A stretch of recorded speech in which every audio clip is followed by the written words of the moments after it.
Yeah, hi Prashant, good morning. Hi, Arun. Good morning. Let's wait for others to join. Yeah, sure.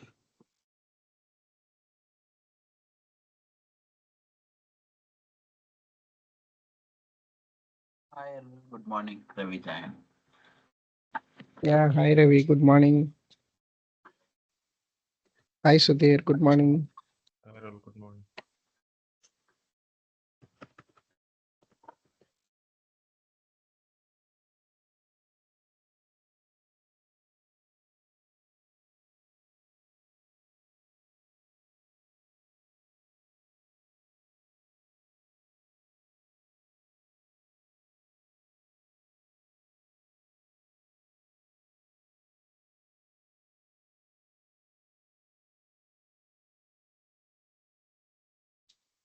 Okay, let me share my screen.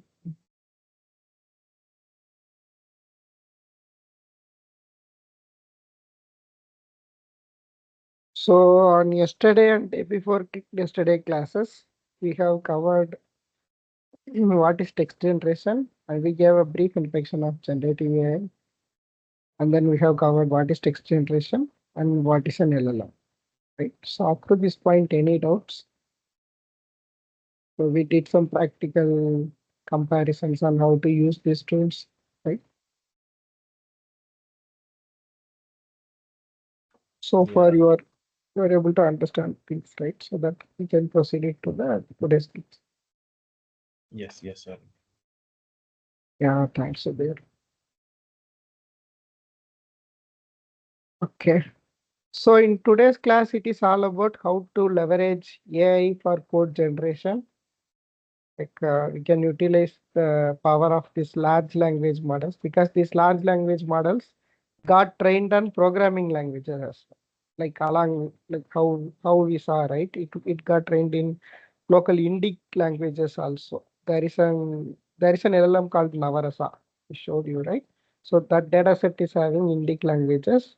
So like the human speaking languages and all people are training that, right? So LLMs are having the capability of the human speaking languages as well. Same way, when they are creating LLMs, they have trained LLMs on programming languages as well. And mainly, most of the LLMs are having the capability to code in Python, and most of the LLMs got already trained in Python. So along with that, like there are multiple programming languages, like Java is there, and right in the real world, whatever programming language is there.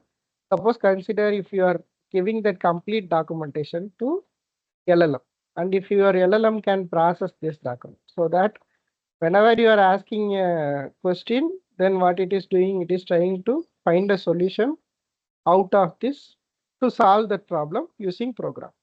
So for that particular thing, for that it is creating code, right? So it can create and execute the code. So even in the nowadays, the modern LLMs are having something called tool chain. Okay, so the tool chain is nothing but we are calling it as function calling in the technical terms. So what it can do, it is having the ability to access internet, right? It is having the ability to execute your program.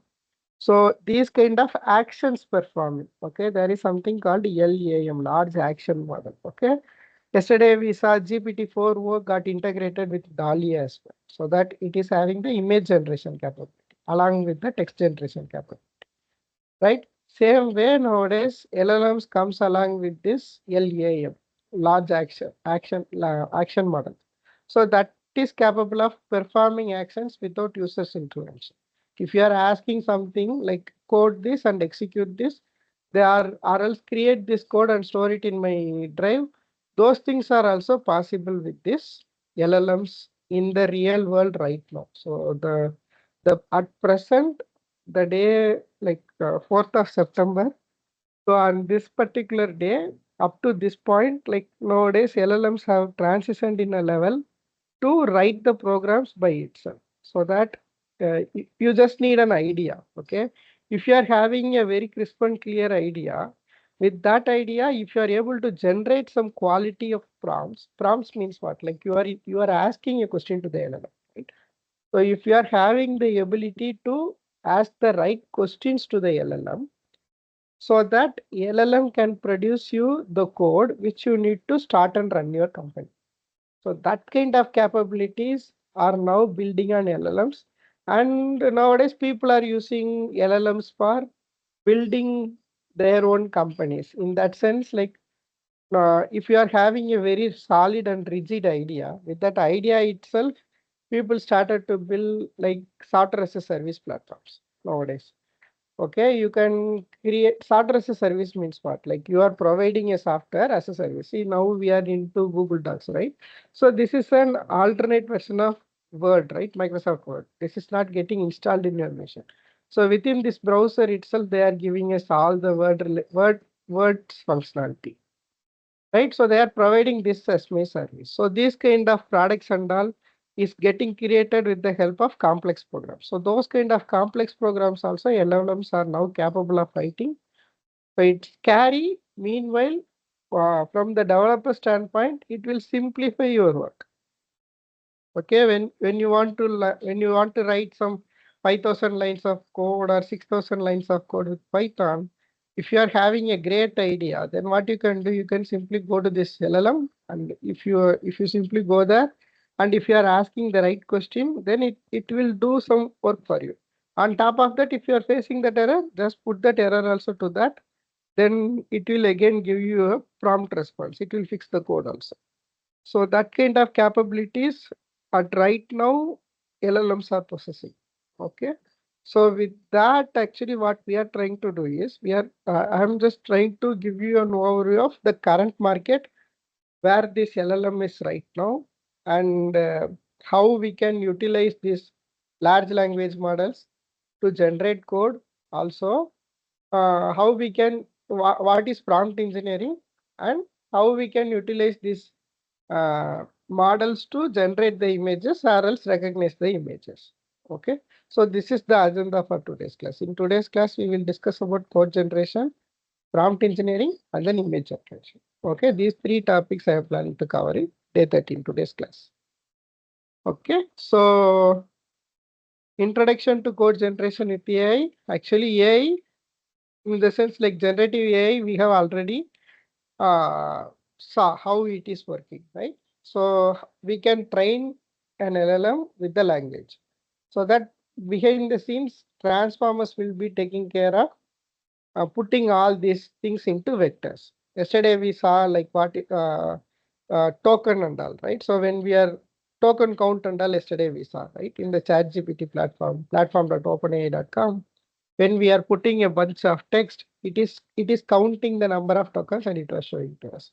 Also, there is a numerical representation of each and every word. So those words are those numerical representation is called as vectors. Okay, our mathematical vectors only. In our 11th and 12th standard, we have studied about mathematics. In mathematics, we studied about vectors, right? So the same way, here also vectors plays the major role. So whenever you are asking a prompt, okay, what it will do, it will simply convert that prompt into vector. Same way, your large language model. So that large language model is also having bunch of vectors already. So it will try to match your prompt's vector along with that already stored vector, and accordingly only it is producing all these results.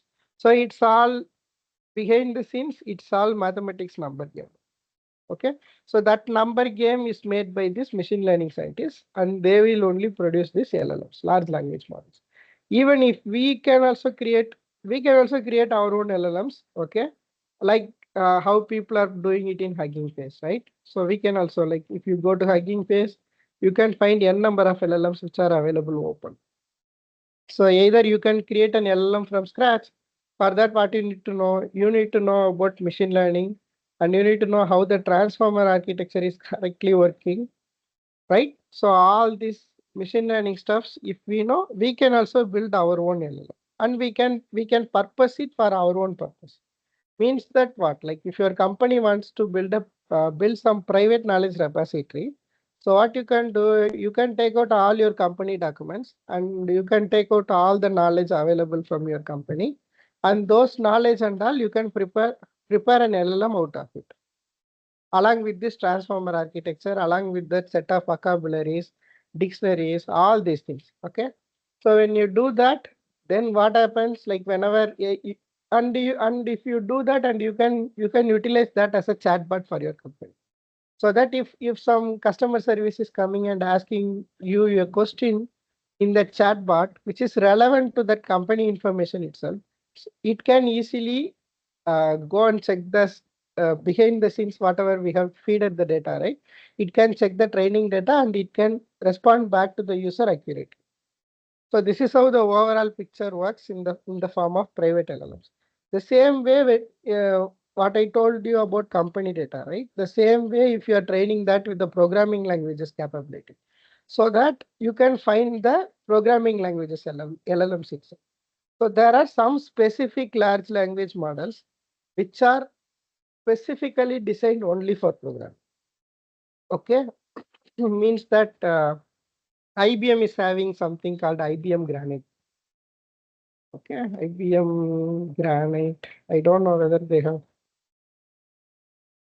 approved it. Going to open source. Yeah, now only they have put it in open source. Okay, so this Granite code model, they have trained this Granite code model with a lot of coding capability. See, with 116 programming language. Okay, so now it is open source. So anyone can download this LLM, and with this LLM, they can use it for their coding capabilities. See, they usually whenever someone is releasing a new LLM, new large language model, what they will do, they will simply compare it with the market leaders. So this IBM, this one they are representing it blue. Okay. Same way Mistral is there, right? So Mistral is one of the LLM, Mistral 7B like this. Okay, Llama is there. Llama is from Facebook. Mistral is from Hugging Face itself. Hugging Face itself is creating this Mistral, and Llama is from Facebook. And then Code Gemma. Code Gemma is from Google, right? And IBM is also having something called Granite 8B code base. And then like Big Code, there is one company called Big Code. They are having an LLM called Star Coder. Okay. So now on 2024 June up to that point, this model was having very good capability because inside IBM we have tested this model so many times. Okay, so what this model will do, this model was, as I told you, this model was trained on this 116 programming languages. 116 programming languages in the sense it got trained on COBOL, it got trained on Python, whatever programming languages you name it, most of the programming languages got trained in this particular model. Okay, this model got trained on that particular programming language. Okay, so you can utilize this to generate programs. Okay, like this. See, this is how you can use this model. Okay, so here, whenever you want some prompt, you can use that. And based on that, it will simply produce you the programs like that. And also you can download and you can refine this model for your particular use also. That's why they have released it in open source like this. Okay, you can see this in Hugging Face as well. These and all are the models from IBM. Okay. So as I told you earlier, if the model size is higher, means that the error rate will be low, right? So whenever it got large corpus, means that this one got trained on large number of data, right? So the architecture behind this model matters. Most of the models will have this transformer architecture only. As we saw on the first class, we saw a visualizer, right? It was explaining you that it is predicting the next sentence based on what we are prompting, right? So the same way, this is also like most of the models follow this transformer architecture.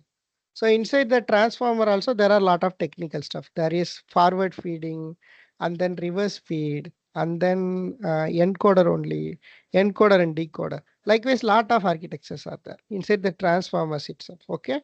So that depends on the model to model. So according to their need, people will customize and they will create their own LLM.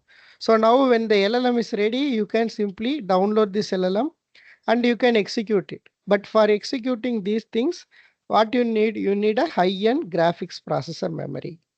Graphics processor memory is for what? Because this needs lot of computational power. Okay, because see, everything is like 3 billion words, 8 billion words, right? So whenever you are searching something, it needs to go on and dig deep on these 8 billion parameters. And it needs to find that knowledge. Based on that knowledge only, you will be getting that results, right? So to process these things, you need a huge computational power. That's why people were buying graphics card crazily on this machine learning area. Okay, whenever they want to build some model, whenever they want to execute some models, right? So by that time, if you want to do it in your local machine, then you need a high-end graphics cards. Okay, see even this Hugging Face, right? So this Hugging Face, they are telling that running on 0. If I click on this, it is saying that it is using A100, right? A100 is a graphics card. Okay, so what is that? A100 GPU. What is the price of it? See, it's 12 lakh 50,000 rupees. A100 card. So in this card only, it can simply run this kind of models. Right? So now Hugging Face is having large number of graphics processors. That's why on top of it, it is running this model and it is providing us this interface. So within this interface, we can test whatever we want. That's why I told you like ChatGPT, right? So that was getting trained on trillions of parameters. Trillion, like we are talking about billions. They were having the trillions of parameters on GPT-4. And in the GPT-4, again, they have condensed that into GPT-4o. And again, that got condensed into GPT-4o mini. So for public access, when we are trying ChatGPT, we are not exactly accessing the complete GPT-4. We are accessing only GPT-4o and GPT-4 mini. Okay. With that only, it is generating whatever information we want. Okay. From the code generation perspective, okay. So the important points to remember is like these LLMs got trained on like as usual, like we were people were from the machine learning, they were training these large language models with the text, images, videos, right? Same way they can train it with code as well, because code is simple, like code is also a English language stuff only, right? So with that, it is, if you give that, then it will have the ability to generate the code, right? That's it. So this is how this code generation area works. Okay, see, even in there are a lot of popular tools in code generation. Okay, so one such popular tool is GitHub Copilot. Okay, you see that. So what they did, GitHub is a Microsoft company, right? So Microsoft acquired GitHub a long back. So Microsoft Microsoft has collaborated with ChatGPT. Okay. So Microsoft has collaborated with ChatGPT and they have built something called Copilot. So Copilot is nothing but it got trained on the complete GitHub repositories. Okay, not only in GitHub, we have something called Stack Overflow, right? So everything is having some coding related question answers, coding related repositories, right? So they just trained everything on GPT-4 and GPT, that is generated pre-trained transformer, that is from OpenAI. So on the GPT itself, they have condensed it only for code, and that one they have created as a copilot. Okay, Microsoft have created lot of copilots for different purposes, and in that GitHub is having something called copilot, and this GitHub copilot is now used by lot of developers across this world. That's why they are telling the world's most widely adopted AI developer. Means So that in your, yeah, Sudhir. Copilot is a Gen AI, right? Yes, correct. It So is this is built, also it's then, yeah, trained with correct. something like, okay, Yeah, because this I'm is seeing trained Copilot. completely with this code actually, Okay, coding so capability and language. wherever we see Copilot, that is built by Microsoft, I can think of like that Yes, because yes, in correct. See here okay, also Copilot is there, right? In the right side corner, see yeah, Copilot preview. So this is also built by Microsoft. okay. In Snowflake, we have Copilot. I think that is also. Yeah, Running. yeah, those things and all are built by Copilots are built by Microsoft. And GitHub is part of Microsoft. That's why they have integrated this Copilot in GitHub. So GitHub Copilot is having the ability to help you, aid you in the programming. Okay, you can have this Copilot and you can purchase this Copilot. Actually, Copilot is actually not free, so you need to purchase for $10 per month. Okay, so this is 800 rupees. So in the free trial also, there are having lot of capacity constraints. Okay, even in this $10 also, see there are lot of things which are not available, right? So these people are earning money out of AI like this one thing. Okay, it's like they were renting out their services. They are renting out the AI as a service. AI as a service like this. Okay, means that they are hosting this Copilot model in Microsoft servers or else GitHub servers, whatever it is. So this is also Microsoft product. So and then they are renting it out to the tools like this. So in Copilot itself, there are multiple versions. Okay. So one version is our Windows Copilot. See this one I showed you. So this is Windows Copilot. So in this, whatever if I want, I can simply ask so that it will help me out. Okay, so this is a preview version and this also has some limited restrictions. Hmm. Also, we have this coding copilot which is present in GitHub. Okay, so this one you can integrate it with most of the IDEs. As Sudhir said, Snowflake is also integrating. Same way we have something called VS Code, Visual Studio Code, right? We saw VS Code, right? So in VS Code, you have some copilot extensions. In these extensions, if you go and then you can see like Copilot. See, this is having GitHub Copilot. You can install and you can subscribe, means that you can pay money, right? You can sign it up. So after that, you can utilize all these functionalities. Okay. So this is one way to use this AI for programming. Okay. Same way, we have another tool called Google Gemini. In Google Gemini itself, we saw, right?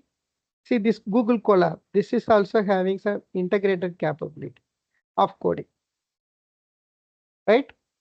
You asked the question like some on the last class. Srini asked last to last class. Srini was asking, AI is suggesting me most of the code, right?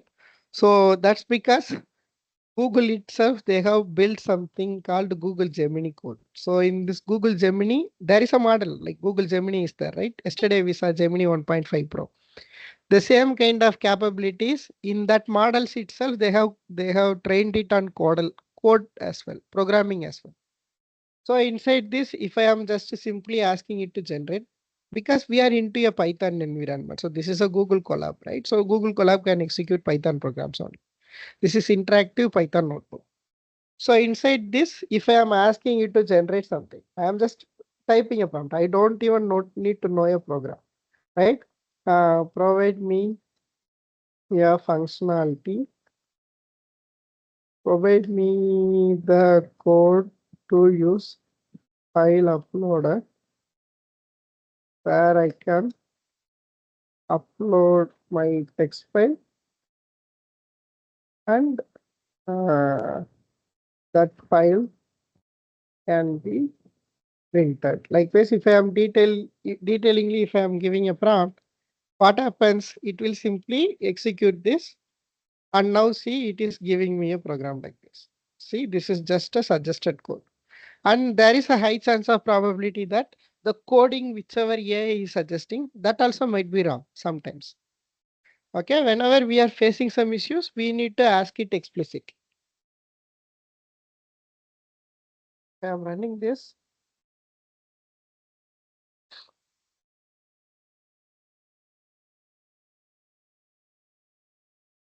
See, I didn't write this code, right? So it is simply using the existing file upload utility. See, this is asking me, right? So I can choose this file.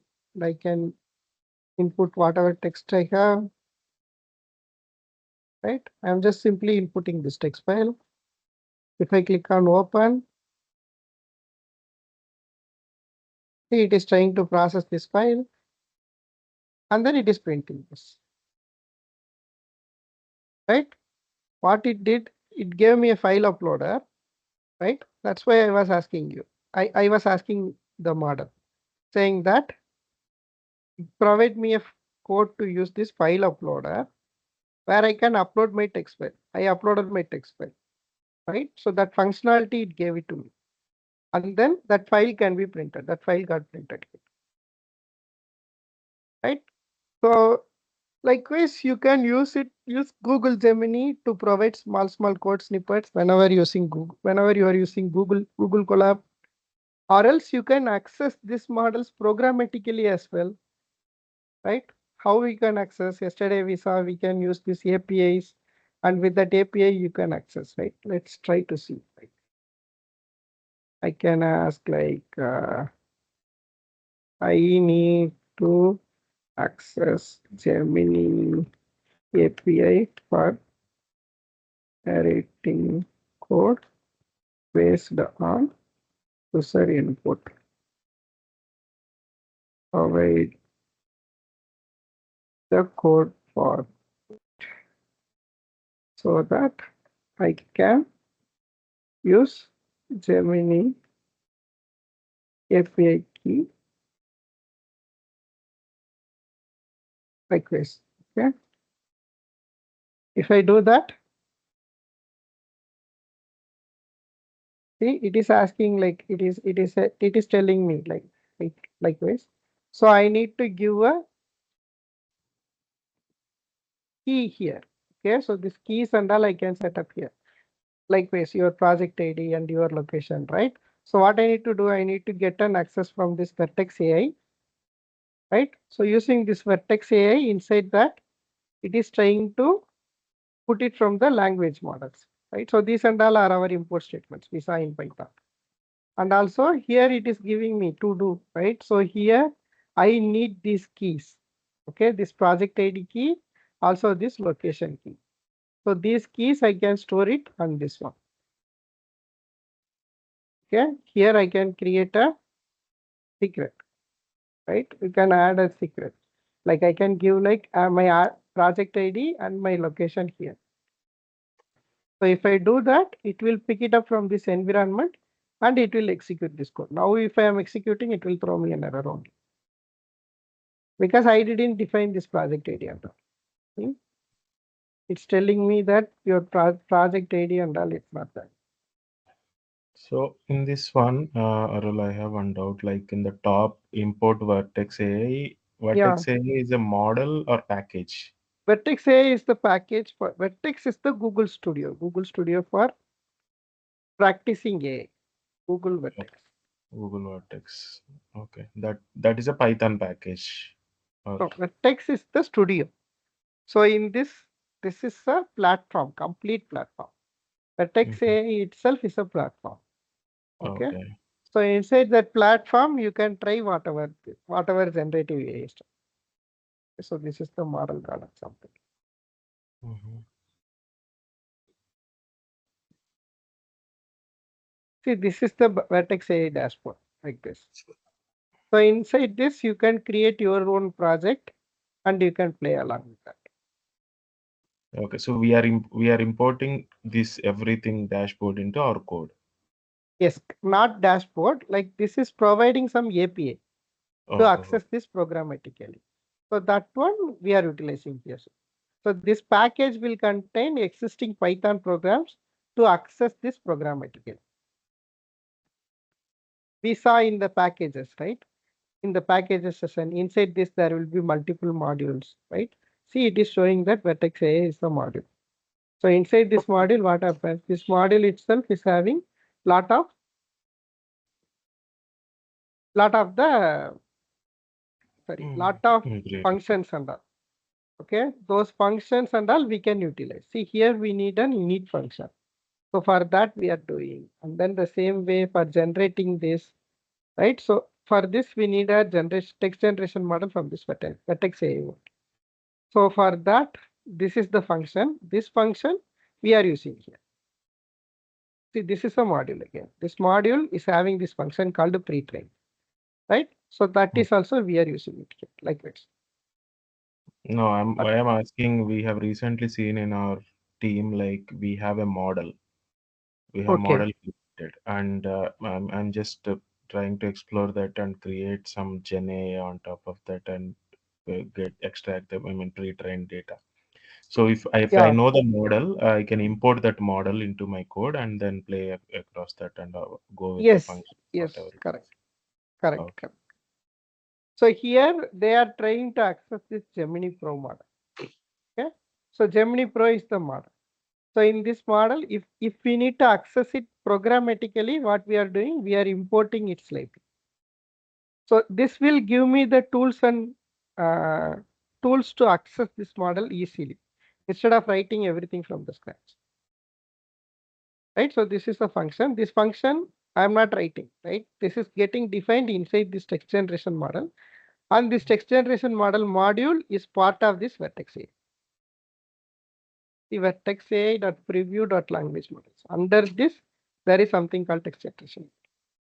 So these and all are abstract. So I don't know what's behind this, right?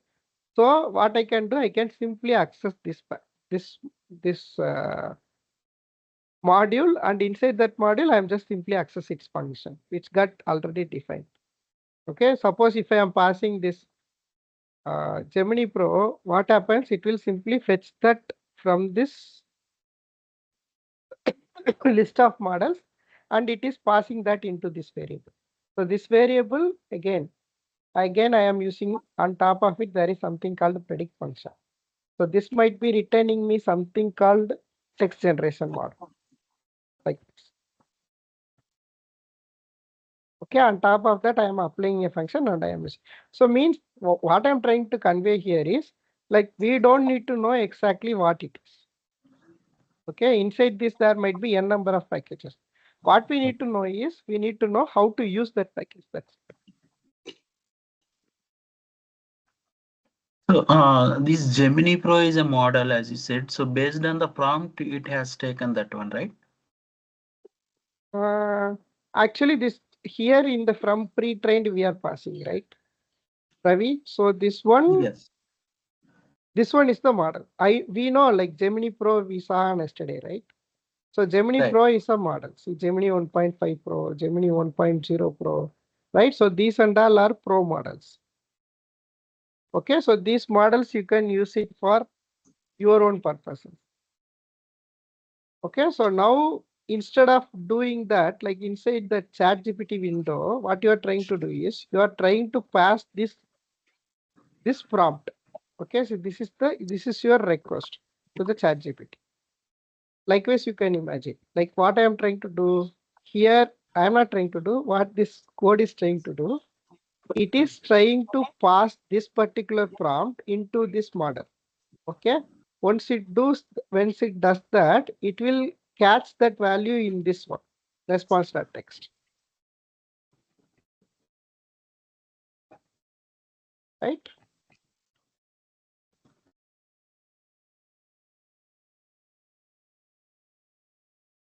Getting it right, Ravi?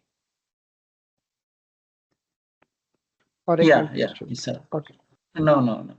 Actually, that Gemini, what my question is, Gemini Pro is automatically taken, right, in the code. We haven't entered. So based on the prompt, it has taken the code out, I mean, model automatically. That's Yes, what I mean. correct. So the question we asked is Google Gemini.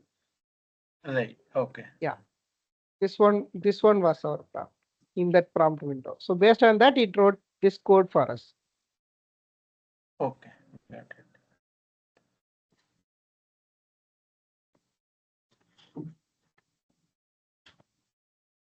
Right. So this is how this coding will work. Actually, I don't have any access to these models. That's why I'm getting this error, and I didn't have these keys as well, project ID and location. Right. That's why. So if we are having everything proper, then we can set it up and we can run. Okay. And even it can write the code along for that also. Okay, the same way we can use Claude and ChatGPT for software development. Okay, so on what and all purposes we need this kind of code generation or this kind of software development practices, on where and all this AI can fit in. Okay, so in that sense, there are two ways. Okay, there are a lot of things you can utilize these AI tools in software development area. Okay, one is the very first thing is whenever you are developing a software, right? So for that, what you need an ideation. Ideation in the sense you are discussing with someone and you want to come up with an idea. So your idea only will be turning into a software product, right? So before that, if you want to get some idea, that also you can use these models, right? Also, if you are having an idea in your mind and you don't know how to proceed with that idea. Okay, suppose see this is an idea. I want to build a bookmark manager that work across all the browsers. Okay, I don't know how to proceed it. Okay, so what I can ask, I can simply go to Claude or ChatGPT or Gemini, whatever it is. Okay, I will simply put this. It will simply give me what and all things I need to consider when I am building my product. So now my tool should include all these features. Browser sync, cross browser sync means that it should be synchronized across all the browsers, Chrome, Firefox, Safari, Edge, like this. And it should detect and merge the duplicate bookmarks. See, my question is simple. I am going to build a bookmark manager. Okay. So for that, what and all features I need to consider. Okay, so this is how you can gather the requirements, right? So this also possible with AI tools. Okay, because this is good in creative writing. So it can suggest you what and all things you need to consider when you are starting up with the software development. Okay, so this is what we are calling it as requirement gathering or futures gathering or ideation, whatever it is.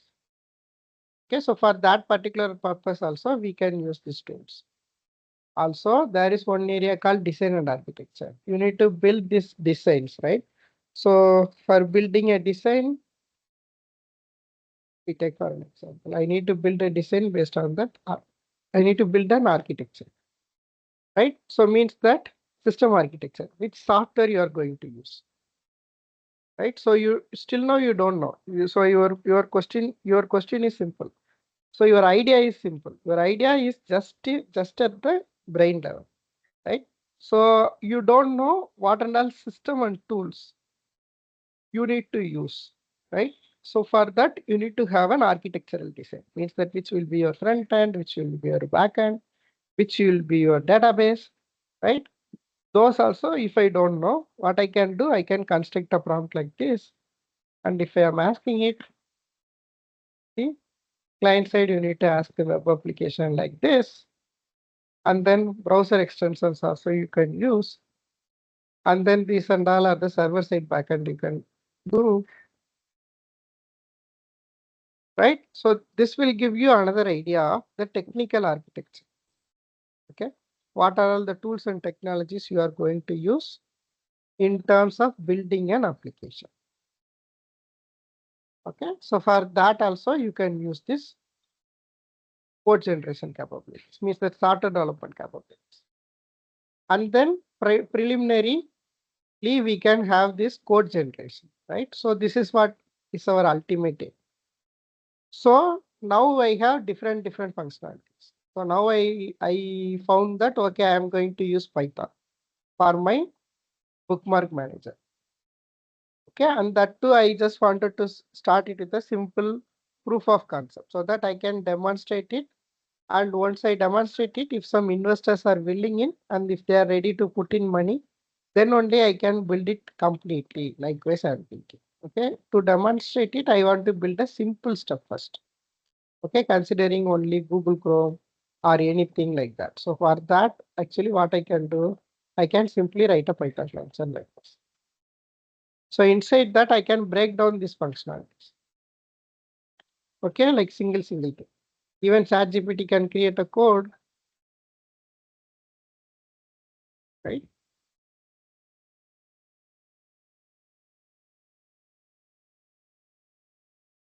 See, it is giving me step-by-step instruction.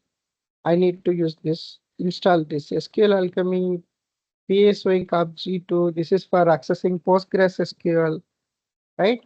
And inside that Postgres SQL, I need to create a database model like this, right? It needs the model like this, integer, that is ID, title, URL description tags like this. And then you need to pass this URL. Okay. So you need to have this PostgreSQL username, password. This is backend. So in this for this backend, you need to create a table for storing all the bookmarks, right? So that's what it is giving you. And then this is the function to import and save your bookmarks. Right? So this is how you can use an example usage. Right? So now it is slowly building my application. Right? After that, if we are facing any issues in the issues or errors in this, right? So that also we can communicate with AI and we can fix that. Right? So that's why we are calling it as debugging and error handling. Okay.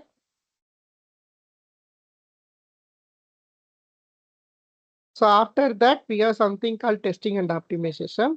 We can write test cases also. If I want to write some test cases, that also it can do.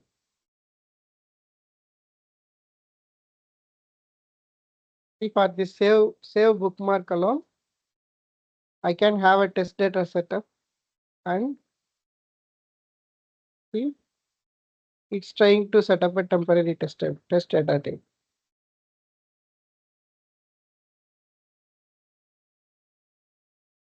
Right? So likewise, it is directly writing some test cases. Assets and all are used for writing test cases, right? So it can write unit tests based on my code. Right? So this capability is also possible with this code generation. Sorry, software development paradigm. Also, you can write documentation out of your code, right? So now I have this code. Okay, now I have this code already ready. So in this, if I want to write some documentation, that also you can do it through this for the following Python instructions. If I ask, then it will simply write documentation for the functions, whatever I am passing.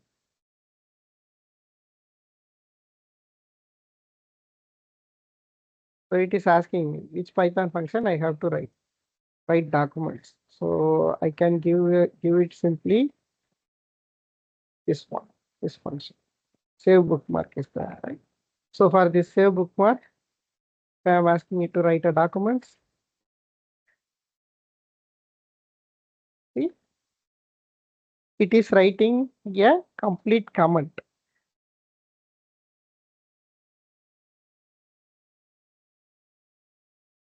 This is how you can use it as an example. So this document string, I can put it in here. Right? Previously, it was having only this much information. Right? So now this complete usage of this particular function is getting defined like this. This is what we are calling it as doc string. So doc string is nothing but a multi-line command. So in this command, we are simply saying that how to use it and what and all exception it can throw and what is the example, how you can access it, right? So those things and all it is free. Okay.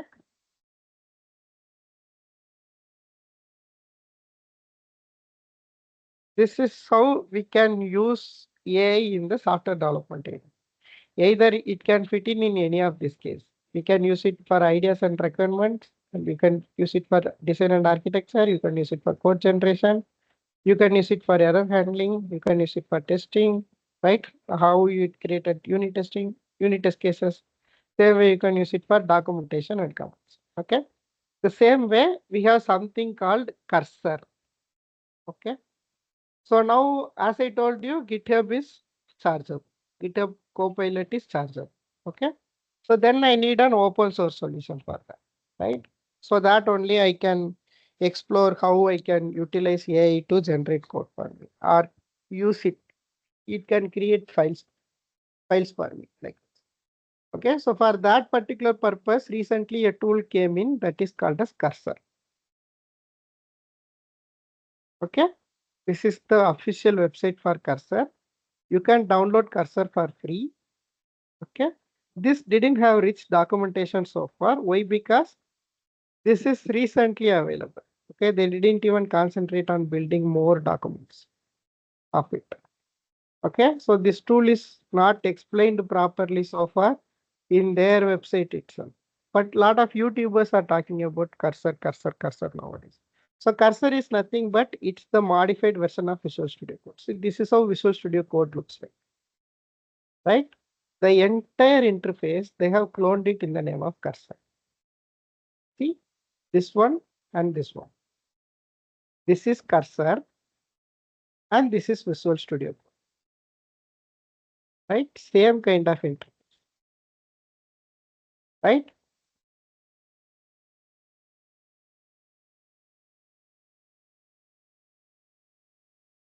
Same kind of interface there. Same like Visual Studio Code. Okay. But what is the main difference here between this Visual Studio and cursor? This cursor is giving you the ability to generate files, code, whatever you want. Okay, it's exactly similar to GitHub Copilot integrated with VS Code. Okay, same way this cursor is working. Cursor itself is a free software. You can download it for free, and this cursor default model. Okay, this default model is these things: GPT-4, GPT-4o, and it is using Claude Sonnet, Claude 3.5 Sonnet. Claude 3.5 Sonnet is nothing but our Claude. Right? When you go to Claude AI, it is running on what? This is running on this 3.5 Sonnet, right? So this Claude 3.5 Sonnet is one of the good model. Okay, it can generate code. Okay, so inside this cursor by default they have all these models inbuilt. Okay, and these have limitations as well. Okay, means that how we on Claude yesterday when I was trying to do, it was rate limiting me, right? It was not allowing me to generate something, and it was asking me to pay for using more functionalities, right? The same way here also, because these and all are the underlying models which got integrated with this. Okay, here you can turn on and turn off the models whatever you want and whatever you don't want. So basically we always need this Claude 3.5 Sonnet because that was my favorite, and you can put your OpenAI API key also. Yeah, if you want to exceed this API cost, and if you want to do more with this cursor. Okay, same way this is having Google API, this is having Anthropic, this is having OpenAI API. Anthropic is nothing. Anthropic is the one who created Claude. Okay, Anthropic is the parent company. OpenAI created ChatGPT. Google created Gemini. Same way Anthropic created this Claude. Okay, so for that Claude also you can get some key like this. Google also you can get key, and if you have Azure API, this also. Azure API is nothing. Like Azure API is running on GPT. That is OpenAI stuff. See here itself they are telling like OpenAI key. Azure's OpenAI, right?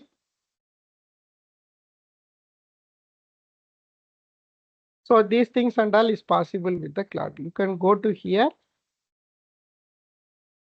Okay, this is cursor, right? So in this cursor, you can access the settings by clicking on this settings. You by default it will go to this models page, and you can enable and disable this model.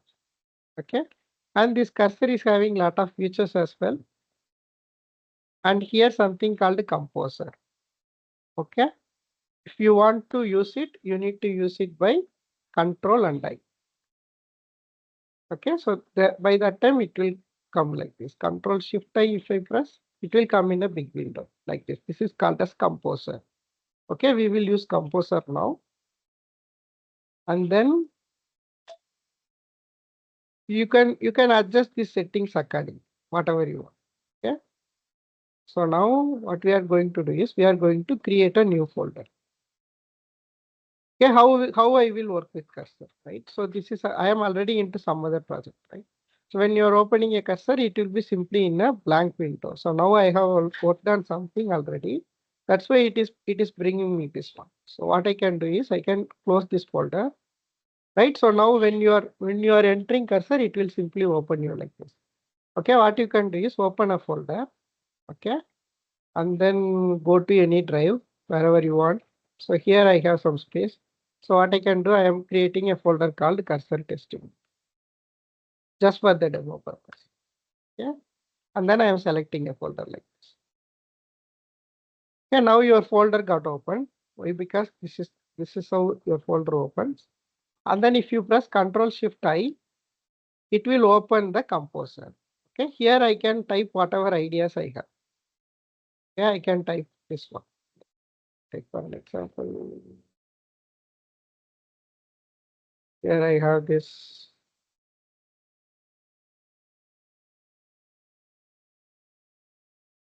Again, let's see how this is working. Okay, let me try to copy this. Let me try to put this in cursor. Yeah, and then I am submitting this.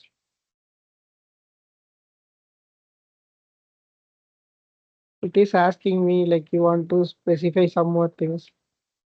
Please create the needed files. See, it's creating me a basic structure and see what it is doing in the left side. See, it's defining me the architecture. Right? And if I click on accept, okay, accept all, and then click on save, and then close this. See on the left side, in your front end, it gave you a front end code. And then in the database, it gave you a database code. In the back end, it gave you table model. Right? I didn't do anything. I simply asked my idea in ChatGPT, and that idea, I gave it to the cursor. This is not a fully working app, okay? Because this is using React and all. I didn't have any React installation done here, right? So I need to install React, and after that, if I am asking everything, then it will give me according. See, I don't know JavaScript, right? So now I don't know JavaScript. Even though you can use this cursor and you can work it on.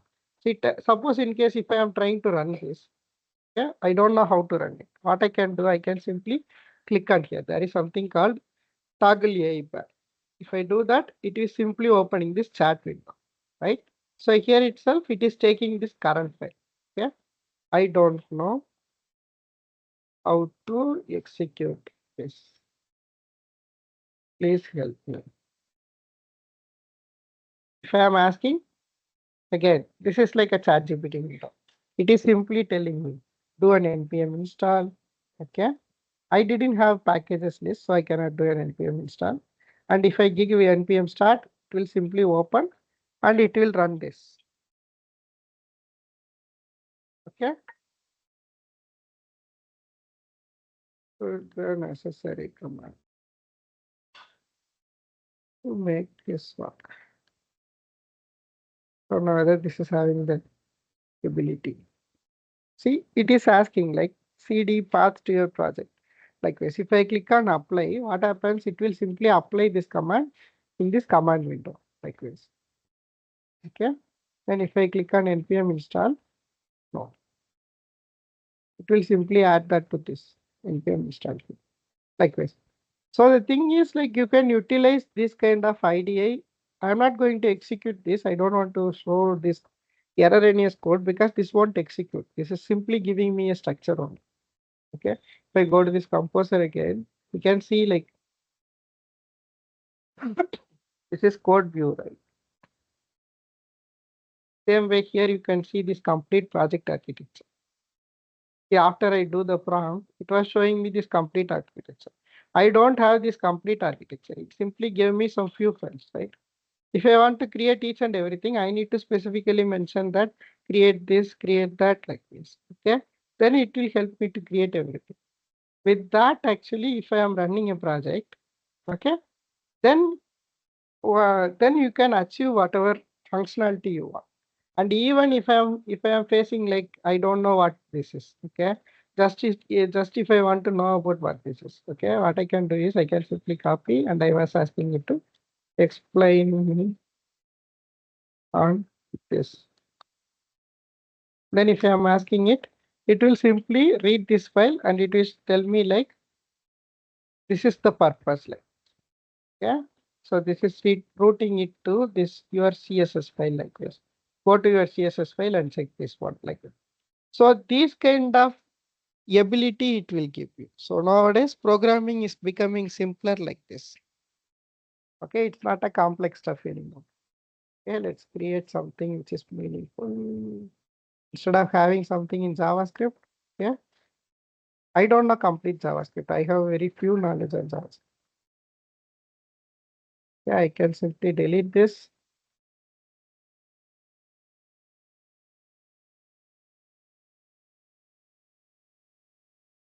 Okay, so now I don't have anything. Okay, again I am opening cursor. That is composer, Control Shift I.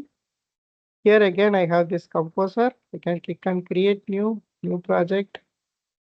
Okay, this project will be my Python project. Like this. I'm creating this. So now inside my Python project, it is asking me what I want to build. Okay, so I can simply ask it like whatever I want. Okay, so now what we can try to build, help me to build a Flappy Bird game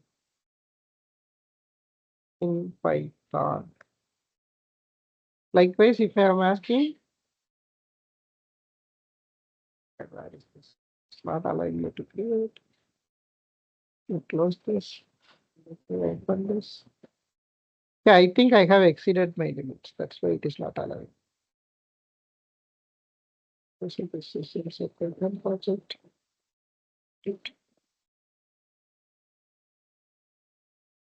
Or else what I can do is I can open a folder again.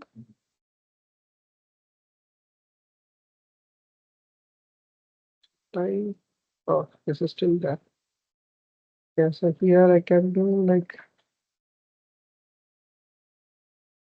help me to create a Python project on Flappy Bird game. Likewise, if you are asking, see, it's giving me a game like this.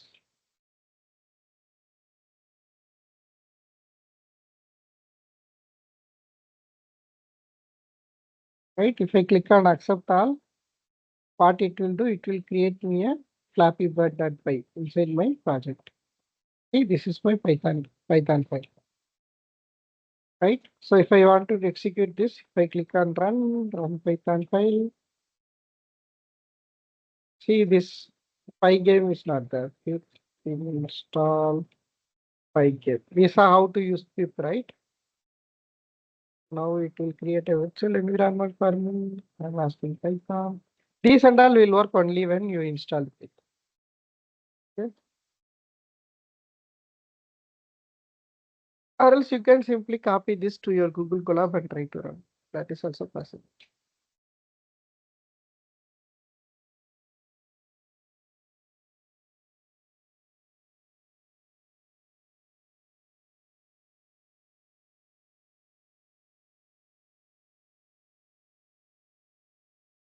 Requirement already satisfied. Again, now I am trying to execute this.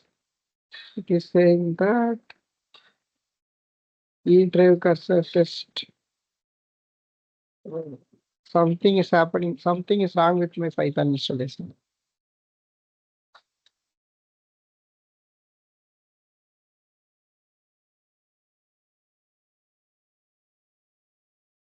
Install again.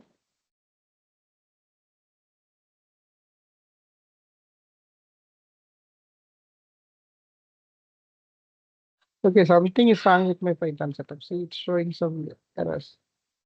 Okay, so if I execute this, this will run me the Flappy Bird game. See, it wrote everything for me, right? Then why we studied Python? That's what you are asking. Hello, no one is speaking to me. No, no, no. Okay, I Yeah, will sir. tell you. Yeah, Ravi. So why we studied Python was like we are now knowing that how a basic program structure looks like. Okay. See, previously I was generating a JavaScript file, right? So I don't know JavaScript. That's why I was not at all able to execute JavaScript. Or I cannot understand what that code looks like, right? So now I can understand like this is a package, right? This is a package. Also inside that they are trying to access this function and they are using classes. Yeah, I didn't cover this in our classes. So this is object oriented programming. So inside that classes you can define multiple function like this. And you can create an object for this class and you can access it. Okay. So inside these classes, they are declaring all these things. Why I'm trying to show you is see now they are creating a bird variable like this. So inside this bird variable, they can access this complete function. Functions whatever is present in that using this bird dot like this, they can access that like this. So now I know Python. That's why I'm able to read this code. Right? Until unless we don't know Python, we cannot read this code. We cannot even understand what it is, right? So for that particular purpose only, we also need to learn some basic programming.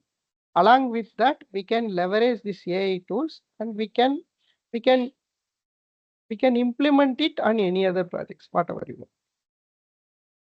Okay, so this cursor is one such useful tool which you can try it out so that you will get some good grasp on how this AI area works on. And this cursor is free only. Like I showed you some models, right? So based on that model limiting, like if Claude 3.5 Sonnet is limiting me, I don't need to do any settings here. Okay, be default. Just download cursor and you can simply press Control Shift I. This one will open. This is called as composer. Okay, so in this composer, yeah, you can simply get a window like this. In this window, whatever you want, you can simply type. It will create you all the files, whatever you want. And then you can click on accept all like this. Okay. Then accept all, save like this. If you are giving, it will simply create a file like this. And in this file, if you want to edit, you can edit or you can directly. Okay, so this is how this cursor works. So using this cursor ID is similar to a AI powered Visual Studio. Likewise, you can imagine. Okay, Visual Studio Code is there, right? So the VS Code is powered by AI means then that will become this cursor. So you can utilize this tool and try practicing something, try something interesting so that it will excite you, right? And this AI, generative AI, right? So generative AI is all about practice. This is also same like Python. Day by day, everything will change. And at one point, we will forget everything. Until unless you are daily updating this new stuffs and new techniques. See, when we are preparing this syllabus, by that time cursor ID itself didn't get popular like this. So now cursor ID is getting popular. That's why I just wanted to include that also in our code generation like this.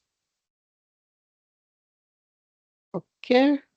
Same way we have asked this cursor in the prompt itself, right? So this is my prompt window. In this composer itself, we have asked everything in detail. See, the very first thing, right? So we have given everything in detail. So if you are giving everything in detail, then only it can give back the correct response. Okay, so for that particular purpose, we have something called prompt engineering.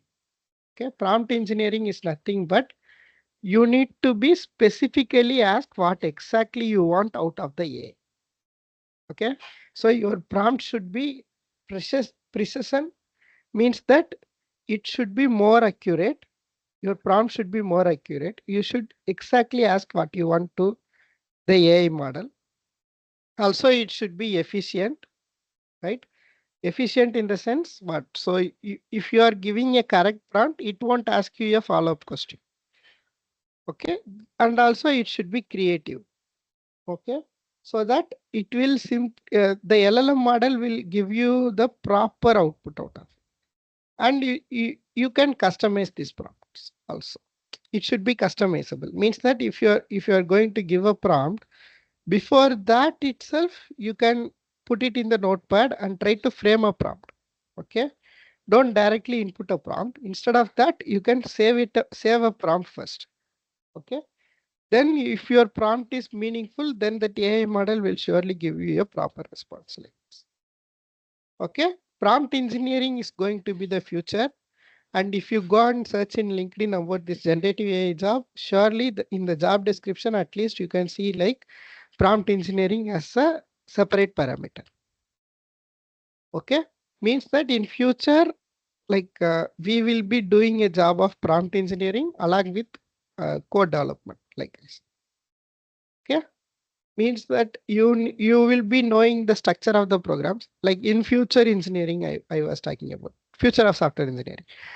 In future, the software engineering will be like you need to be a better prompt engineer. You need to understand how a code works.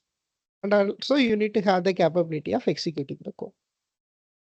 Right? So these three aspects only people will measure at one point of time in the software engineering area. Maybe down the line by another 3-4 years, it will be changing like that. Okay, by observing the speed how AI is adapting, right? Companies are adapting AI. That's why in the beginning itself, I told you, right? IBM itself delivered 1,000 AI projects within the span of past 1 year. So 1,000 AI projects means 1,000 small proof of concepts or 1,000 small individual applications, chatbots, or else some recognition, image stuff related, also some code related. All these things and all, like these products and all was delivered by IBM for the past, within 1 year itself, they have delivered around 1,000 projects. Means that this will scale up like anything. Also recently, Infosys got Accenture got a deal of $30 billion for this AI projects alone. Right? So this means that this industry is going to bloom. So for that, what exactly we need? We need either machine learning skills or else we need to be in a position that we can explain about how the things work. Or else we need to be in a position to picturize how things are working out in this AI arena. So that's the whole idea of framing up these sessions. Yeah. Got it. So this prompt engineering is there, right? So this prompt engineering, you need to be very precise on what you are asking to the AI, because language models will depend on your prompt only. It will produce outputs based on your prompts only. So if your prompt is specific and clear, it will surely give you your correct output. Okay. If my prompt is not specific, then surely it will give you something else. And again, you need to ask accordingly like this. It keeps on going. So this is how you can give a clarity prompt. So if I am asking like explain Python functions, okay, it will simply give me all these things. And instead of that, you need to specifically ask like explain how to define and call a Python function with examples of passing multiple parameters. If your prompt is specific like this, right, then it will be specifically giving you the exact detail.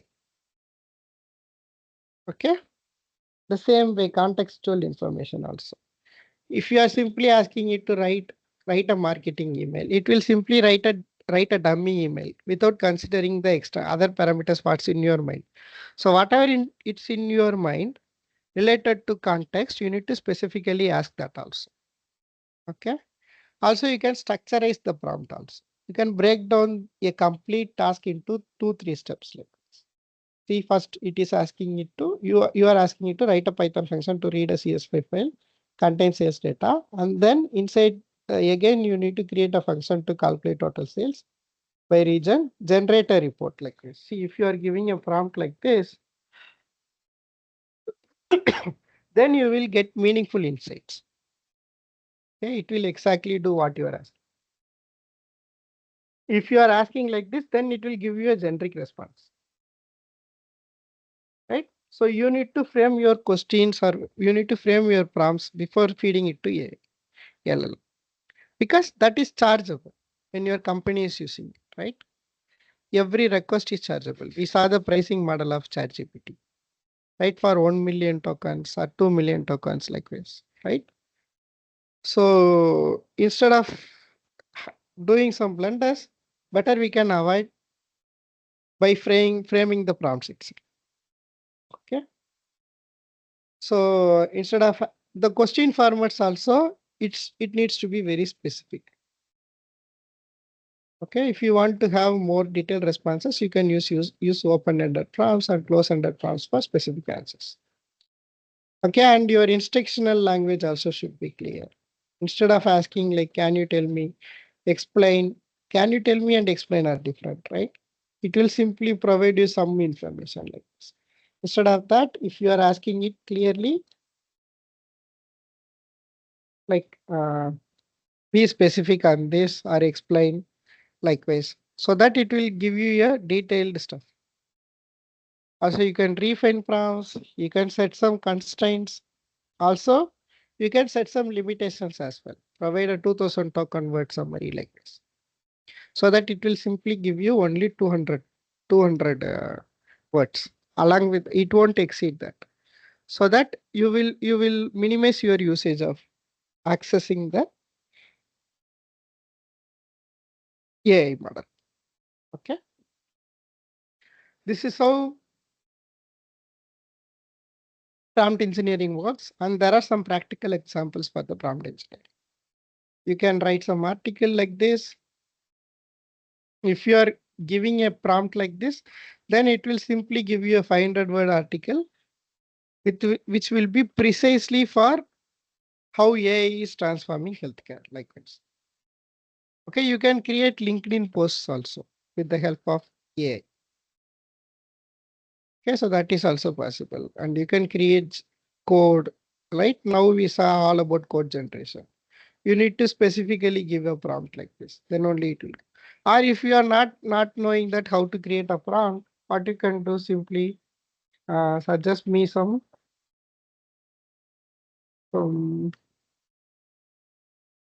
good prompts to achieve this product in my copilot like this, because it don't know cursor. See, it knows GitHub Copilot. It don't know about cursor now. Okay. See, it is telling me you need to give like this. Create an SQL alchemy model for a bookmark table that includes. So for database model, it will give like this. And if you want to write a function to save bookmark, if you want to implement the endpoints, adding the fastest functionality, implement browser extension. See, it alone is giving me the prompts, right? I can utilize this. And if I am giving these prompts properly in my cursor, okay, what happens? It will simply create me the complete structure of the project. Okay, and again, if I am refining it, end of the day, I can build my own product. And I can sell it in the internet in the name of a SaaS company like this. Okay, so this is how nowadays people are doing the software as a service products. They know very few basics of programming, and on top of that, they are applying this AI knowledge. And nowadays, they are selling a lot of products with the help of AI. They are building a lot of products with the help of AI. And those products, they are selling it in the internet. Yeah, Okay. after seeing all this, I'm scared of like jobs, front-end developer jobs are there. Who writes Yeah, the code? front-end developers can be completely replaceable. Because Claude yesterday we saw, right? We saw Yeah. Claude. It was simply creating me a website in few seconds. And that too responsive, like that is on React actually. But the storage and these backend, the ML who trains this one, those are still safe, at least now. That will be the future jobs. If you know ML, then now you are the gem of the market. Okay, good. Yeah. See, with our introduction stuff itself, you can start learning ML. So that these terminologies, when you are hearing, then you will be thinking like, hey, I am familiarized with this terminology. I know about LLM. I know something about transformers. Likewise, you can correlate it and you can start learning ML.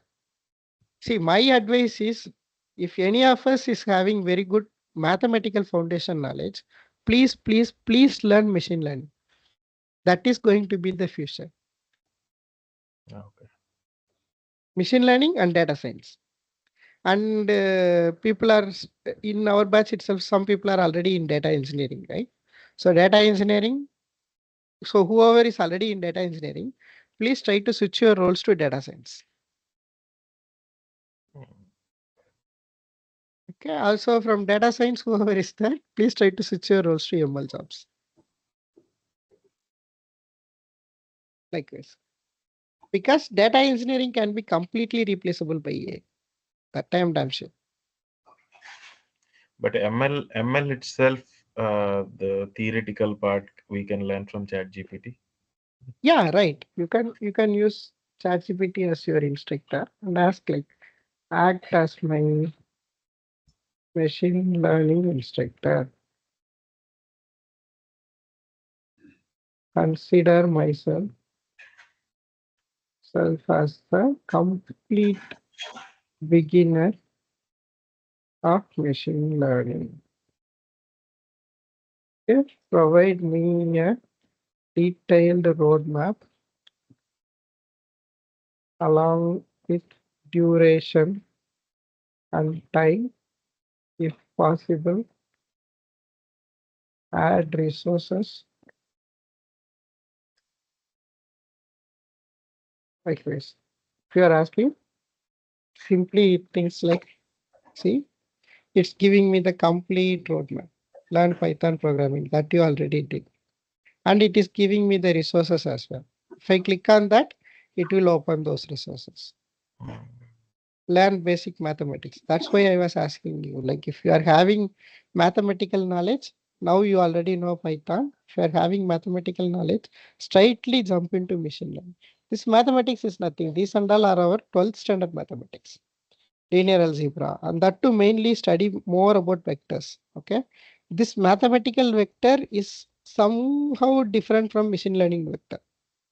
Okay, machine learning vector are a single dimensional vector, and in that single dimensional vector, they were storing everything like this.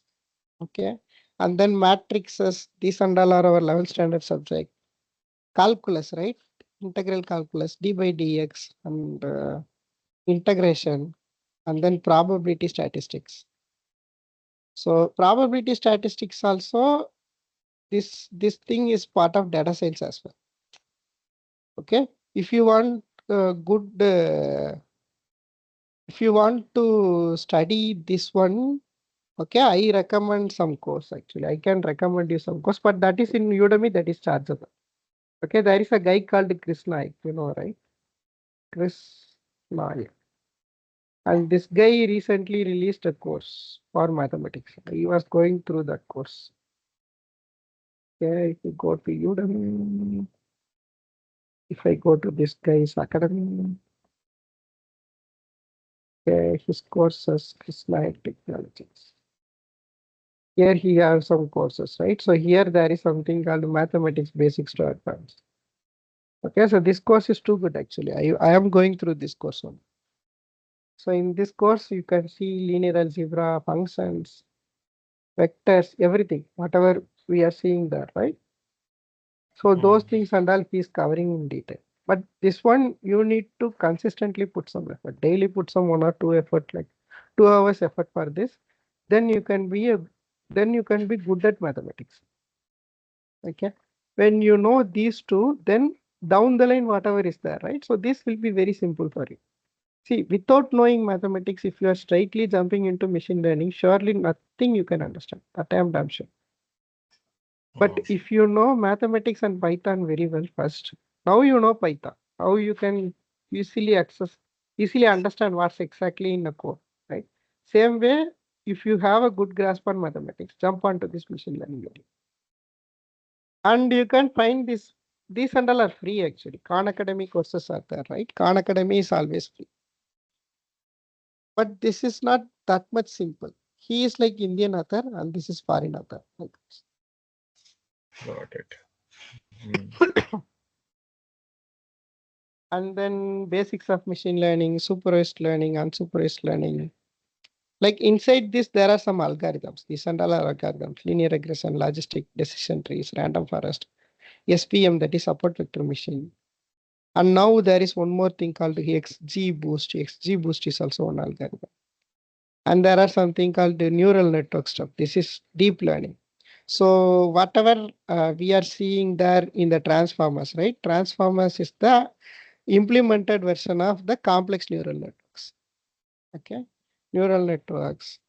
See, we saw about in the transformer itself, there is something called forward and backward propagation. That is also part of this deep learning only.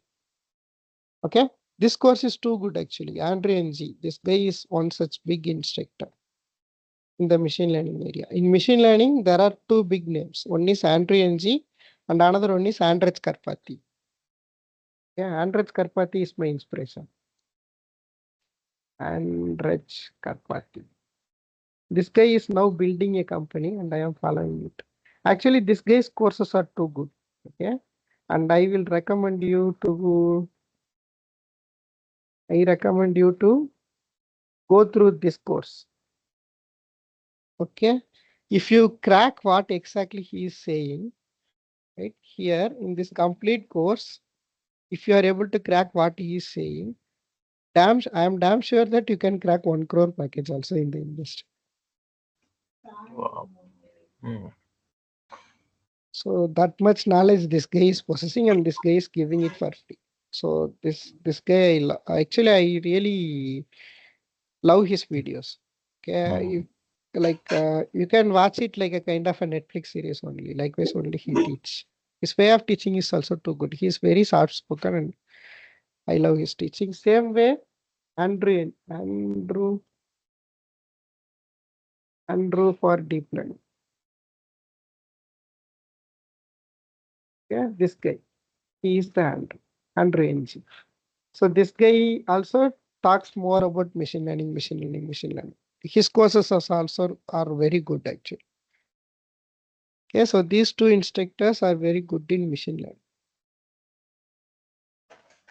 Okay. So CNN, RNN, yeah, and then you will be a machine learning engineer. And then advanced topics. This is where this one came in. GAN, generative adversarial networks. That is called as GAN. So that GAN is the backend for this generative AI, and then this variance autoencoders. So variance autoencoders is nothing but that is the backbone of this generative AI. Okay, this and all will comes under advanced machine learning. And you can contribute also to machine learning stuff. And there is something called Kaggle. I recommend you to go to this Kaggle. Okay, Kaggle is a website. So that is for the competition website. So there you can go, you can participate in the competitions. This is the largest artificial intelligence and ML community. Okay, there you can learn, develop, research, whatever you want.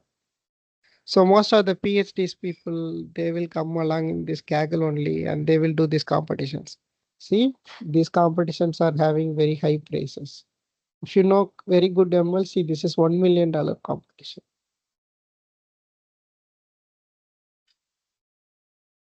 See, what's the basic ability? You will develop AI systems to efficiency, learn new skills, and solve open-ended problems.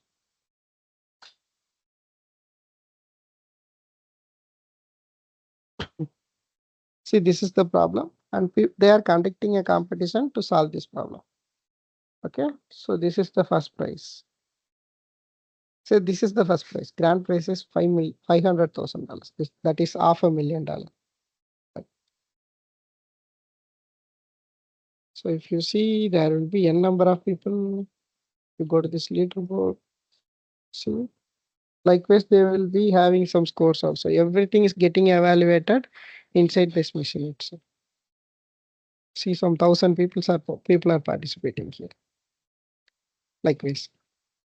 So at one point of time, if we are proficient on everything, then we can become a machine learning engineer. So when we become a machine learning engineer, surely we can make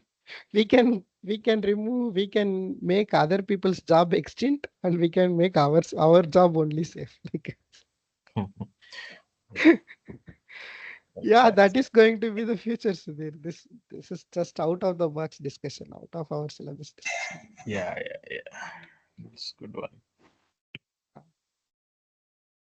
Srini, you are trying to say something? No. When you say maths, I was a bit afraid Yeah, even I am afraid of maths, Srini. That's why I'm studying mathematics again once again. because my I first question was also on maths. I don't know how it came up for him. He said that what is the difference between integrals and derivatives? integration My in boy. d Yeah. by dx. Yeah, Yes. I gave the same answer. Integrals are like there is a symbol of yes kind of thing. Derivatives are d by dx. He said yeah. like get out. Yeah, like even like I also don't know the answer. I am also sailing in the same boat only.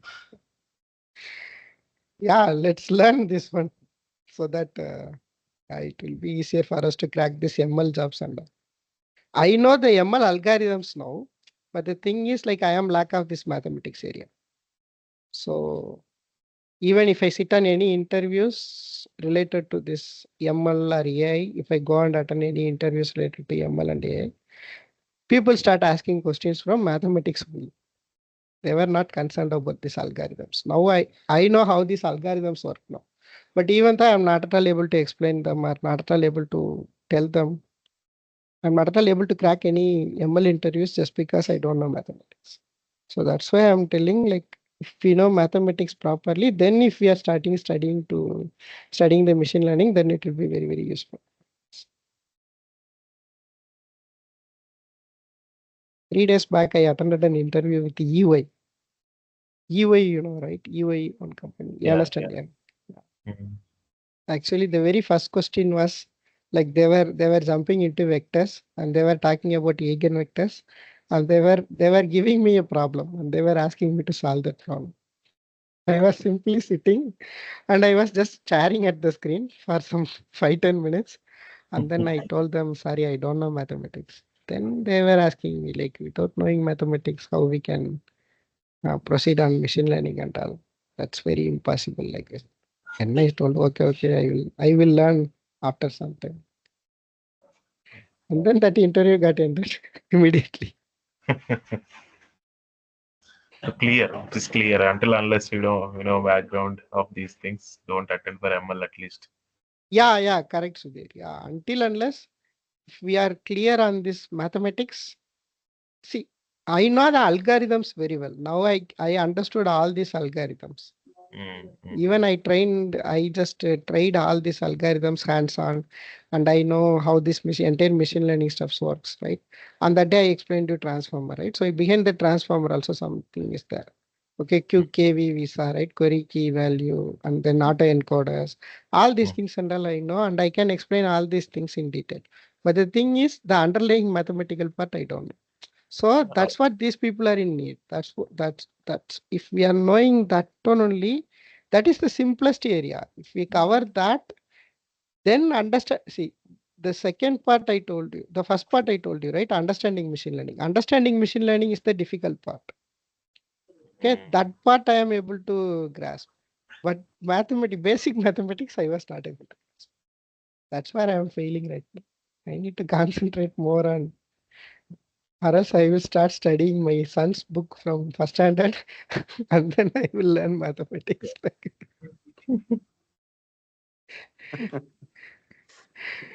Yeah. Good one. Yeah, for Yeah. the generative AI interviews, they will also ask machine learning related stuff. No, Ravi, no, Ravi. They don't ask actually. If you go to any Gen AI interviews, they will be simply asking you, did you ever fine tune the model? That one they will ask you. That is for sure. That also I will tell you how to fine tune a model by the end of this last sessions and all we will be having, right? Maybe by this Saturday or Sunday. That time we will discuss more about how to fine tune a model. Okay? That part they will really need. Okay. And then there is one more approach called RAG, retrieval augmented generation. That is part of our syllabus only. Okay. So that we will talk on tomorrow maybe. Okay. Tomorrow or day after tomorrow. Yeah, Friday we will talk about this. Augmented generation. Okay, so this retrieval augmented generation is nothing like this is the recent technique which companies are now following because they want to conceal their data. They want to abstract their data. They don't want to expose their data to the LLMs, right? So for that there are some techniques. So for that technique, they will simply ask you like about the retrieval augmented generations. And I have already built something on RAG for IBM.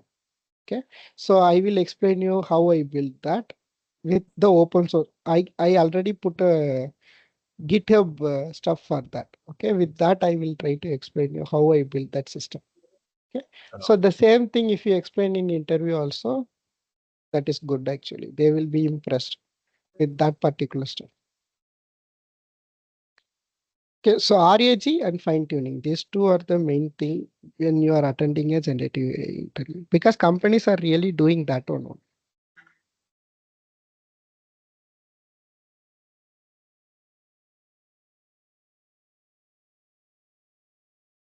Okay, so far you are able to grasp things, right? Or else I'm confusing anything, please let me know so that we will just change the teaching style accordingly and then we will proceed further because this is a complex topic. And if we want to break it down, then surely I need to change the teaching style also. Whenever you are not feeling any discomfort, you are feeling any discomfort, please let me know. Okay. So up to this, we have covered even this also yesterday we have done.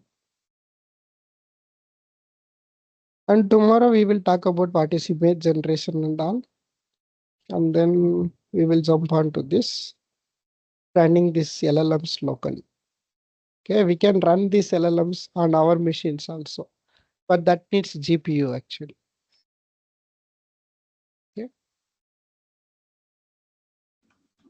Got it. Yeah. So, Thank you. I think for me at least, I'm able to connect the dots. Not, I mean, maybe 100% clarity will get only on practice or reading the things multiple yeah, times. yeah, yeah, But from sure. day one till date, I'm able to connect the dots, what I learned and how it will be useful for my. So I'm clear. Happy for that. Thank you. Yeah, thank you, Siddharth.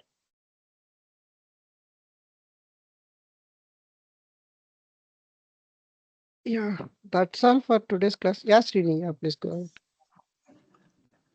No, I was saying I'm clear because, but I do not have any background, or this is the first time I'm at least hearing the Gen AI. Okay. So everything what I'm hearing is new. I am paying more attention rather than asking questions. Yeah, sure, Srini. Please practice. Yeah, Ravi. Yeah, yeah, same with Arul. Initially, even we don't know where to start, what to start on for generative AI. At least we got the starting point now. So it's totally on us how to do practice and spend time on generative AI or machine learning stuff to learn more. Yeah. First explore all the tools, Ravi. So whatever tools we are talking about, right? So today we have introduced this cursor IDE also. Try to install this cursor IDE. Also try to go through this chat GPT and do some prompting. Okay, get familiarize yourself with these techniques and technologies so that it will be very, very helpful for you. Yeah. True. Okay, and keep on practicing this, and also be active on LinkedIn. In LinkedIn, there are a lot of people, right? If you follow them, then they will be talking about that one only. See, a lot of people will talk about. See this guy, Vincent Granville. I am following this guy. This guy is good in machine learning area. He talks all these things about machine learning, generative AI. Likewise, and this guy Rian, right? So Rian also talks about this Gen AI.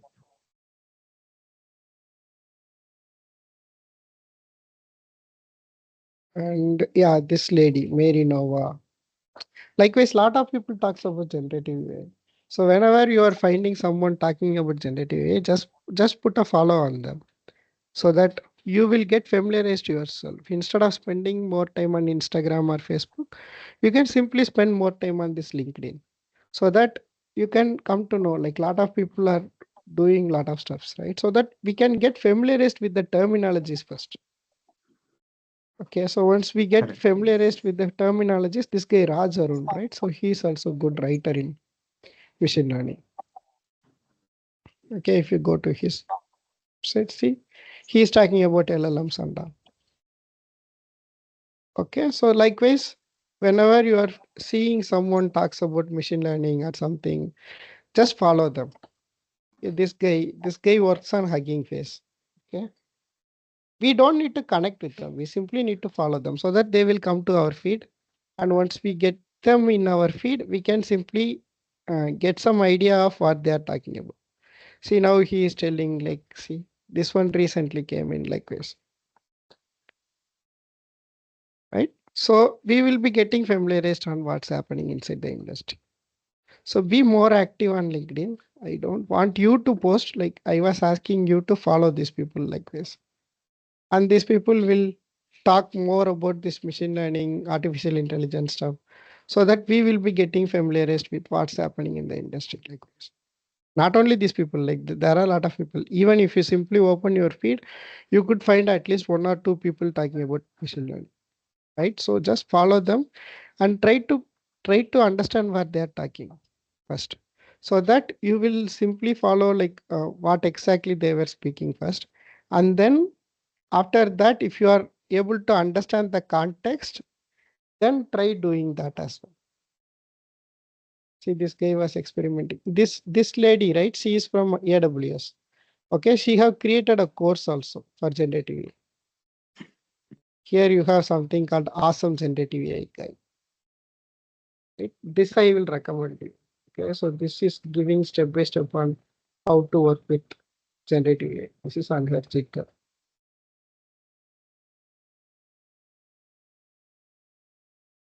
I use this. This is the mastery course she have created. She is giving roadmaps for studying RAG, LLM, right? I told you, right? RAG is one of the biggest thing. These and all are the papers she is exploring. Like she posts every day, each and every day, one paper about Gen AI in here. Okay, and this is having huge resources related to generative AI. And follow her, her page. Her page is also too good. Aishwarya Naresh Rangati. She is from AWS actually. She is a lecturer also. I am following her, and she is giving lot of knowledge around generative AI. So means that what, like this field is a fast changing field. Until unless we are following some people, then it's very difficult to understand what's happening in the industry. Okay, for that we have LinkedIn as a tool, and using this LinkedIn, we are following the needed people who are already top voices in generative AI, so that we will come to know what's happening in the industry. That's why I'm asking you to do that.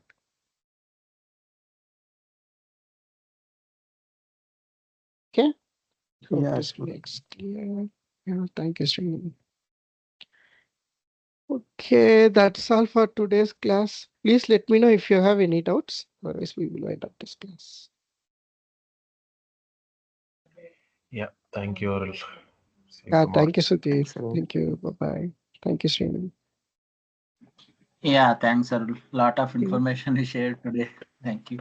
Thank you, Ravi. Yeah, bye. Please go through the Bye. recordings as well. Thank you. Bye bye. Yeah, thank you.